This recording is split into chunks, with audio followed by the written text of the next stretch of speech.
O tema de hoje do Estúdio News é como envelhecer bem. E para conversar com a gente, hoje temos Marco Aurélio Neves, ortopedista e coordenador do Instituto de Mobilidade do Hospital Moriá, e Marcos Bigal, sócio fundador da Longevitec.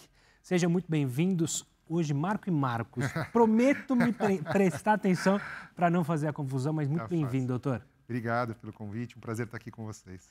Marcos, obrigado por falar sobre um assunto super importante. Eu que agradeço, uma oportunidade enorme estar aqui para poder esclarecer e ajudar pessoas que passam um momento tão interessante no envelhecimento hoje da população. Queria começar justamente com essa pergunta para o Marco. Existe maneira de envelhecer bem e tem prazo? Ou seja, quem não envelheceu bem, ou seja, não se preparou, digamos assim, para envelhecer, ainda dá tempo de você ter práticas mais saudáveis e se preocupar com a saúde? Envelhecer bem é um conceito que, se a gente puxar para o lado da medicina, tem a ver com um bem-estar global, né? Um bem-estar físico, um bem-estar mental, emocional e social. Só que, ao mesmo tempo, isso é muito relativo, né? Porque para algumas pessoas, se você perguntar se ela está vivendo bem, elas vão ter uma percepção que sim, outras que não. O fato é que sempre tem espaço para melhoria, especialmente com tantos recursos e tantas oportunidades que a gente tem hoje. Marcos, quero também entender, a gente está com uma preocupação maior hoje em dia, digo a sociedade, com o fato de melhorar a qualidade de vida nesse momento que a gente ou buscou aposentadoria ou às vezes nem conseguiu chegar a uma aposentadoria, tem que trabalhar, mas há uma preocupação nessa melhor idade em estar bem? É um ponto crescente, é uma coisa nova para a sociedade brasileira, né? O envelhecimento é um tema novo. A gente ainda vê muito o mercado, as empresas, o governo falando de políticas públicas para crianças, adolescentes, e aí nós estamos engatinhando para políticas públicas para o envelhecimento, né? Então é um tema ainda novo.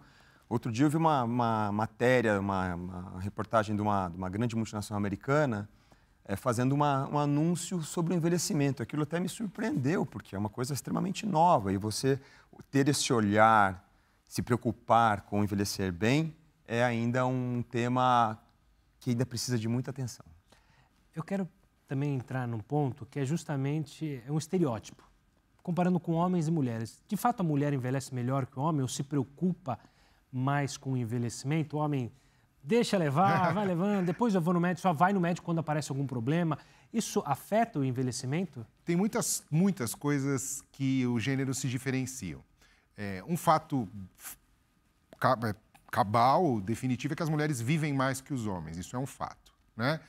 Em vários países e no Brasil não é diferente.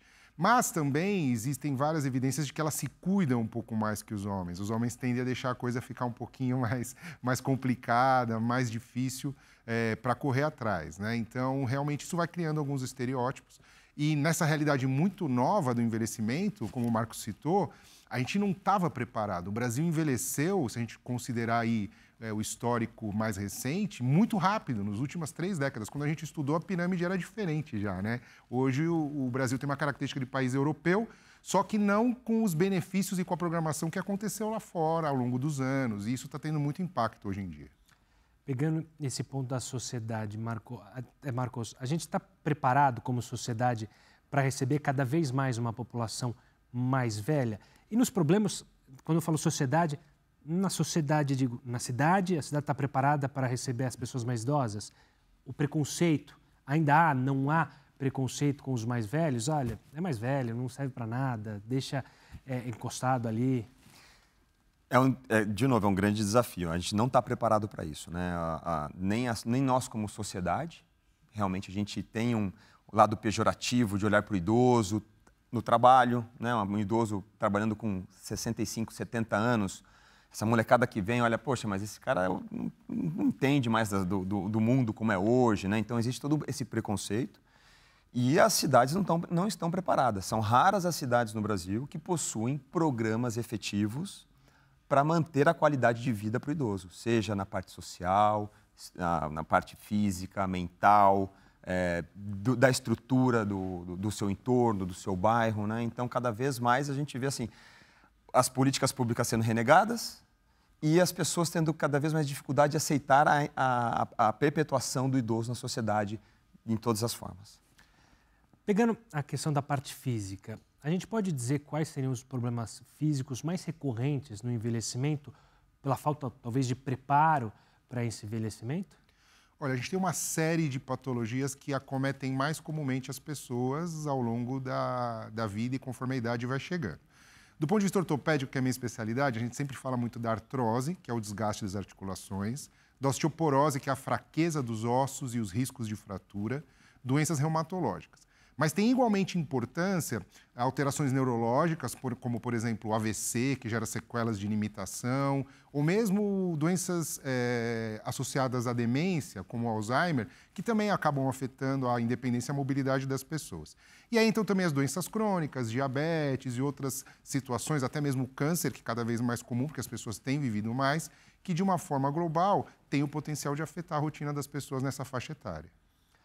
Marcos, e a gente tem instrumentos para lidar justamente com isso? Ou seja, problemas físicos, mentais, para justamente, não digo dar uma sobrevida, mas uma qualidade de vida para quem enfrenta esses problemas na cidade? Esse tema é muito importante. Eu tenho em casa um pai que sofreu AVC, eu tenho uma mãe com Alzheimer, e eu sei a dificuldade que é, a pressão que é na família para você mantê-los com uma melhor qualidade de vida. E produtos que ajudem no dia a dia, no cotidiano, é fundamental. Produtos e serviços, né? Como, por exemplo, a minha mãe com demência teve bolsa de colostomia e a demência e a bolsa de colostomia não se conversavam no começo. Eu falei, o que é isso? E ela, 3, 4 horas da manhã, acordava e puxava a bolsa de colostomia. Meu pai, então, na época, não tinha sido sofrido AVC, mas era ele que ia 3, 4 horas da manhã tentar cuidar todo aquele entorno estressado que estava, da cama, contaminada, etc. E produtos simples que você pode colocar uma luva na mão que eu coloquei na luva da minha mãe, ela acordando confusa, ela não conseguia arrancar, não precisava estar presa, mas ela não conseguia arrancar a bolsa de colostomia. Sequentemente, meu pai sofreu um AVC, primeiro perdeu a parte motora fina da mão esquerda, e ele não conseguia mais pegar uma faca. Aí um produto simples que você coloca na mão dele, para ele poder voltar a cortar um bife, ou botar uma escova de dente, uma escova de cabelo, e ele continuar a ter a independência dele. Com a independência, você mantém a autoestima, você tira o risco de depressão, né? Então, uma série de fatores positivos. Então, produtos e serviços que você prolongue a independência da pessoa é extremamente benéfico.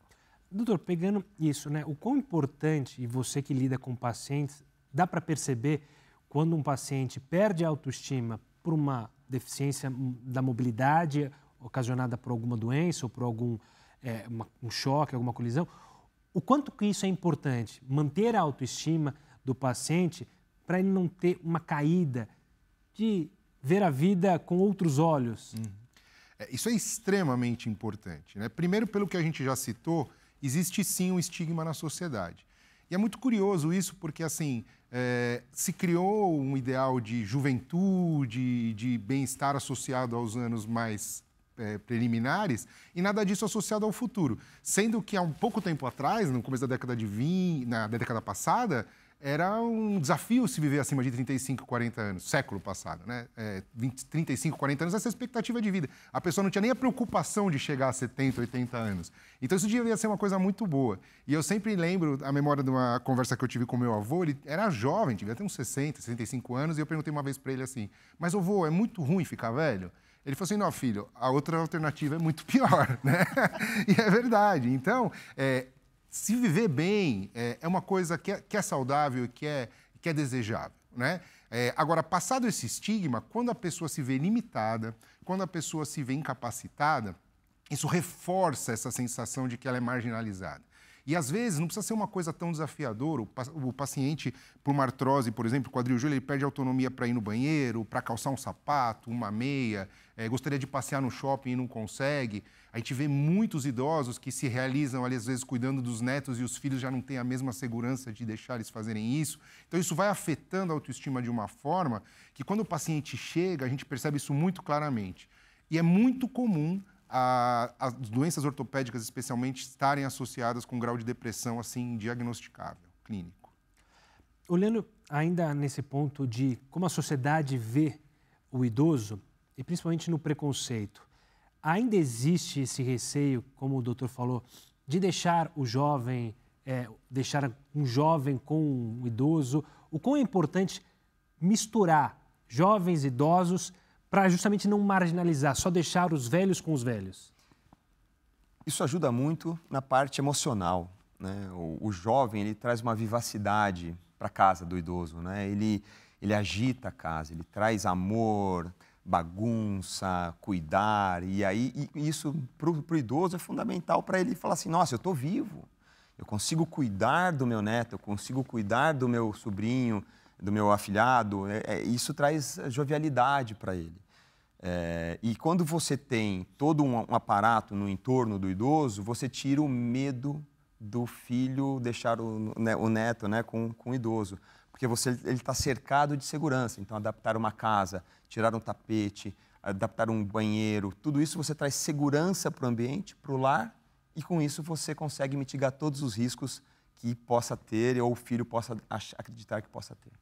Pegando ainda essa adaptação, num primeiro momento pode ser complexo, pode ser difícil? Por exemplo, você citou os seus pais, o uso de uma luva, o uso de algo para ajustar ali a pegada dele.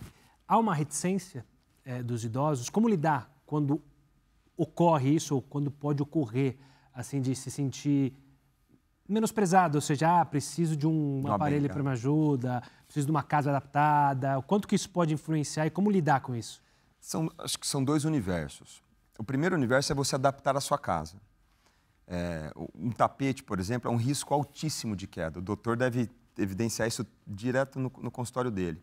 Tirar um tapete tem uma parte emocional para o idoso. Aquele tapete está lá com ele, acompanhando a vida dele há 40 anos.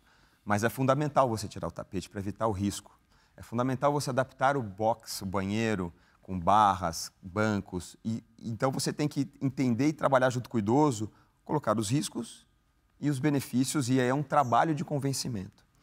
O outro lado é os produtos adaptativos.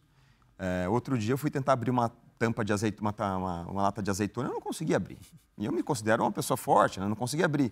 Eu tive que pegar um produto para conseguir abrir a tampa de azeitona. Eu falei, imagina um idoso indo com uma faquinha, tentando abrir, o risco de escapar a faca e cortar a mão, né? Então, são produtos extremamente simples para o cotidiano, que não afetam a autoestima, porque muitas vezes uma bengala pode afetar a autoestima no começo, né? Não quero usar porque falta minha autoestima.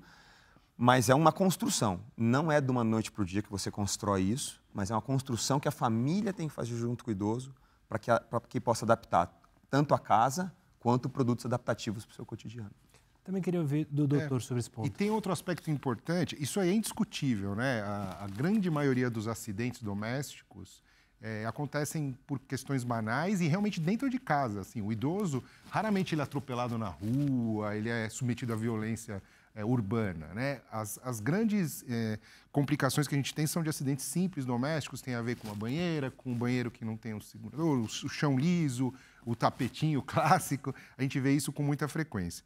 Mas um ponto que eu queria destacar é que, assim, tudo isso que a gente está falando são em condições ideais, né? São em pessoas como nós, que minha mãe também tem Alzheimer, que tem essa percepção, que tem essa possibilidade de fazer essas intervenções, e a nossa única dificuldade, às vezes, é só o doente aceitar ou querer, né? O familiar aceitar ou querer.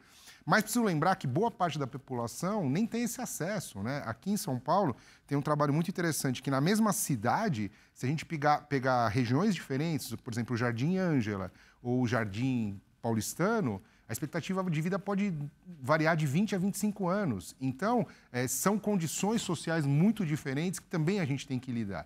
Às vezes a gente lida com um paciente institucional, no serviço de SUS, ou que faz assim, que você fala isso para ele e não faz sentido, porque ele não tem acesso, ele não tem essa possibilidade e, às vezes, nem a retaguarda social, muito menos a familiar. Doutor, você mencionou justamente acidentes.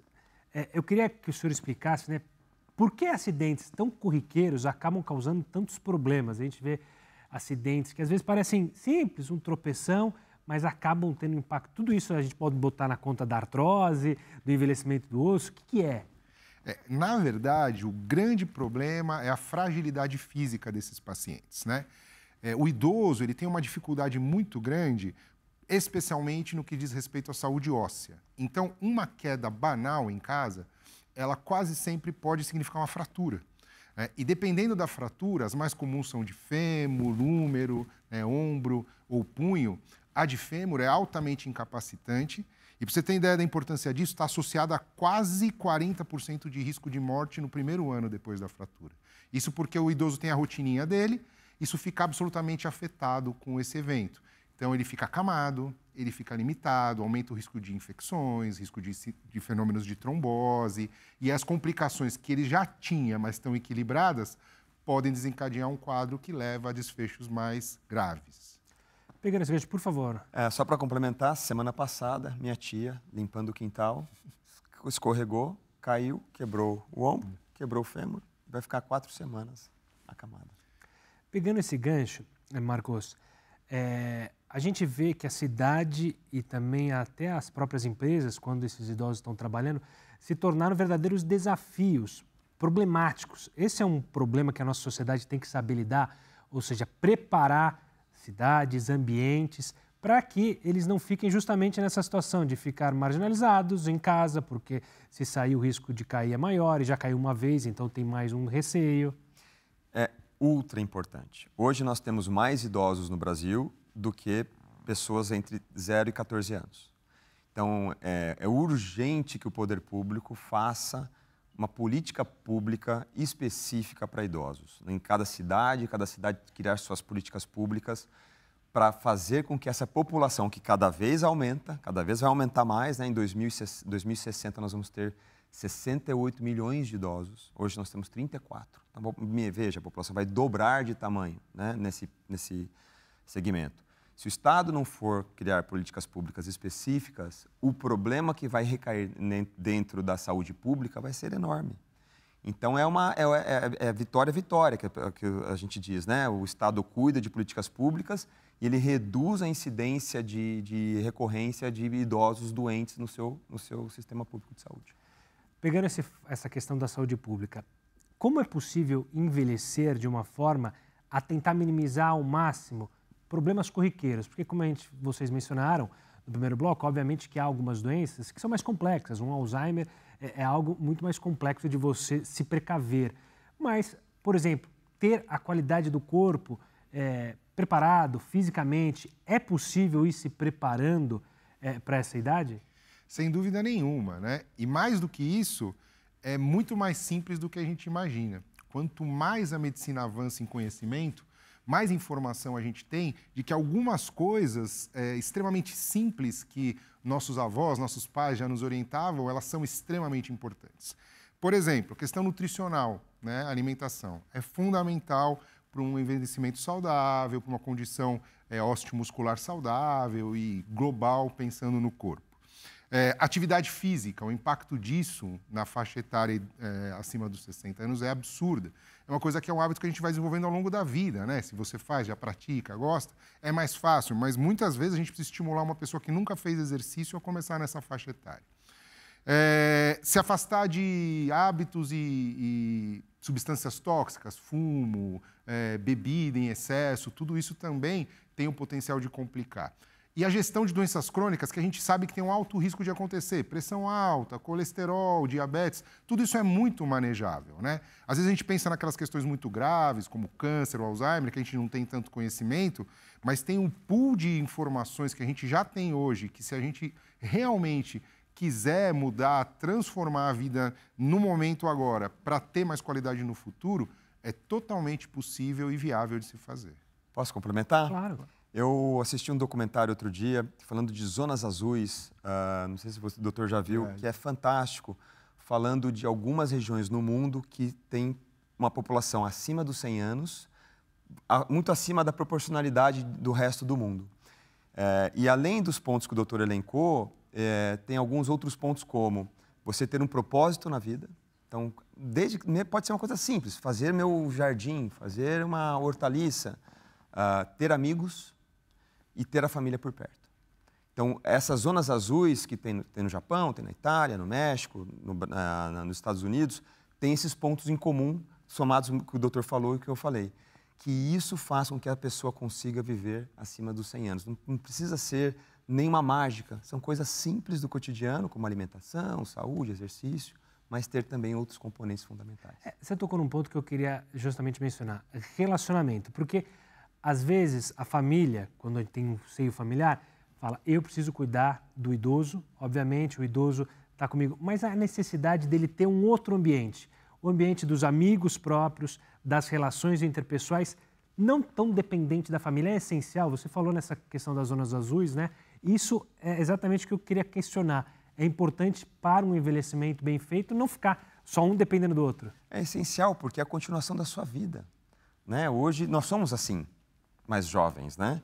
Por que não ser assim até os seus 100 anos, né? Enquanto você tem vivacidade, você possa manter, porque o seu cérebro vai estar extremamente ativo com a sua ocupação, com suas partes sociais, suas convivências sociais, com a sua família, cuidando de um neto, ou até cuidando de um irmão, né? Então você vai ter uma vida social plena, como é hoje. Então você só vai prolongar a sua vida até os seus 80, 90, 100 anos, ou oxalá até mais, né? Ainda olhando nessa prolongar a vida e a qualidade que hoje a medicina traz justamente para os idosos, a gente vê cada vez mais avanços nessa área de geriatria, de ortopedia. Também há avanços consideráveis, porque, como você mencionou, né, doutor, muitas vezes há um acidente que acaba deixando a pessoa acamada, é difícil a recuperação. Isso tem melhorado ou ainda é um empecilho justamente pela necessidade do corpo, do descanso, a dificuldade por uma infecção, enfim? Não, sem dúvida nenhuma, a gente teve muito avanço nessa área.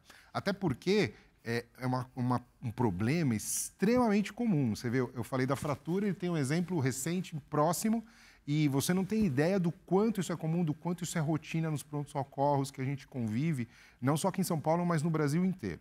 Então, posto que isso é um problema, e tem muita gente que já trata essas lesões de idosos como se fosse um problema público mesmo de saúde, a gente precisa melhorar o que a gente fazia, a gente precisa entregar uma qualidade de tratamento melhor. Então, por exemplo, o idoso hoje que tem uma fratura de fêmur, ou um idoso que tem uma artrose e põe uma prótese, ele não pode ficar restrito ou correndo risco. O paciente que opera de manhã, com as técnicas e tecnologias mais avançadas, já anda no mesmo dia. Hoje em dia a gente usa robótica, planejamento digital, uma série de coisas para realmente otimizar essa situação extrema que é a situação de risco. Mas é lógico, não tenho nenhuma dúvida, como tudo na medicina, que o ideal é evitar e realmente ter um trabalho muito mais preventivo, porque a partir dessa situação as coisas podem se complicar mais. Marcos, você falou no primeiro bloco justamente sobre equipamentos que podem auxiliar a vida do idoso. O mercado, o mundo tem olhado mais para isso? É mais fácil de se encontrar? Porque antigamente, a gente vai lembrar que tinha a famosa gambiarra, né? Alguém dava um jeitinho de fazer algo para conseguir o idoso manter aquela atividade, ter uma mobilidade em casa. Como é que está esse mercado? O mercado tem olhado e prestado atenção nisso? Olha, nós montamos a empresa porque ninguém olhava de uma forma extremamente holística esse mundo no Brasil. O meu sócio, ele sempre pedia para alguém, quando ia para os Estados Unidos, trazer alguma coisa, porque o pai dele não conseguia fazer atividades de vida diária. Apesar da gente ter a tecnologia assistiva, né, o termo cunhado pela ONU, que é para cuidar do universo de produtos para o dia a dia, né, para o cotidiano, no Brasil era muito pouco trabalhado. Então, a gente enxergou como uma oportunidade e falou, poxa, se eu tenho problema em casa, quantas pessoas não têm problema em casa também, né? Então, existe uma oportunidade muito grande, ainda existe um oceano azul para ser trabalhado. A gente conta muito com a colaboração de médicos, doutores, quem está no campo de pesquisa para nos ajudar, inclusive, a enxergar coisas que a gente não enxerga no cotidiano, porque não é do nosso dia a dia, né? Então, tem muita oportunidade, porque quando tem uma necessidade, apesar dela ser única, ela com certeza permeia diversas outras pessoas com essa necessidade. O fato de falar sobre o tema ajuda justamente a encontrar justamente esses gaps onde há possibilidades de melhoria e que, como você mencionou, às vezes são muito simples, né? Um produto para abrir um pote, que às vezes é uma atividade corriqueira, mas que pode ocasionar até uma depressão em um idoso. Exato. Existem produtos extremamente simples, analógicos, vamos dizer assim, sem tecnologia, né? Então, que facilitam o seu cotidiano, um talher adaptado, um talher curvado, né? Que a pessoa não consegue fazer o movimento de pegar comida, né? Então, um talher adaptado, que é coisa simples, é talher, né? Mas que pode ir até produtos extremamente sofisticados, como talheres eletrônicos, para quem tem Parkinson.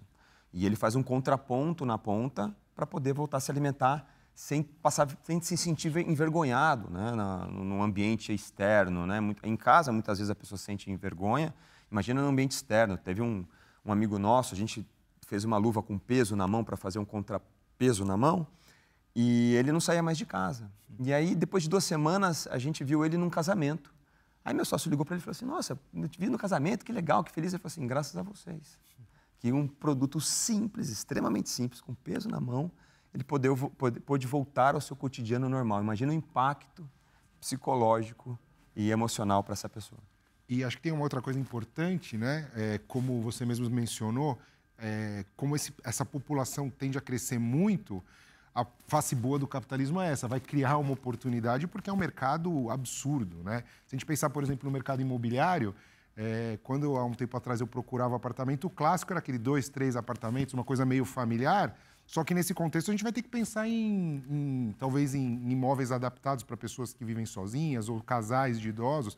É uma nova tendência de mercado. Então, o bom é que provavelmente a gente vai ter essa oportunidade também de se adaptar e o mercado vai crescendo e vai favorecendo na medida que ideias boas e brilhantes vão aparecendo. E falar disso é muito importante, porque eu falo que o nosso maior desafio para tentar ajudar essas pessoas com suas necessidades únicas é o desconhecimento.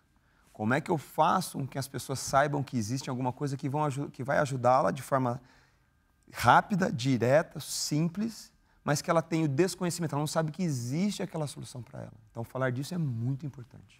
Eu queria fechar, a gente infelizmente está chegando na reta final do nosso programa, justamente na visão de vocês. Qual é a perspectiva para o futuro, justamente para o envelhecimento aqui no Brasil e os principais desafios? A gente tocou em vários pontos, mas há desafios, o desafio maior é justamente a sociedade entender e parar de criar empecilhos ou até criar armadilhas no dia a dia para essa população?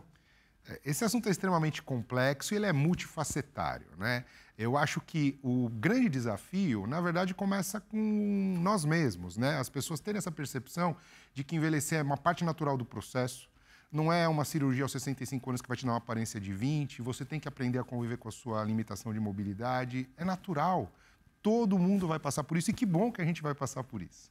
Agora, temos problemas de saúde pública, temos problemas de políticas públicas, temos uma série de outros desafios que com certeza precisam ser muito bem gerenciados e administrados, porque é um problema premente hoje e a tendência é crescer. Então, não tenho dúvida que ao longo do tempo a gente vai ter muito, muito caminho para andar ainda.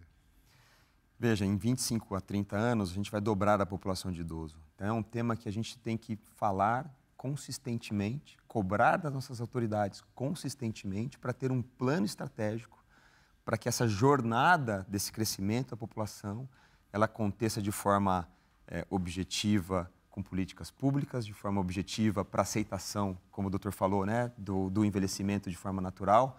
Então é importante muito a gente falar consistentemente sobre o tema. Marcos, obrigado pela participação aqui, ajudando a entender um pouco mais sobre esse tema. Um forte abraço, até a próxima. Obrigado, eu que agradeço. Doutor Marco, obrigado também pela participação aqui. Muito obrigado a vocês. Forte abraço.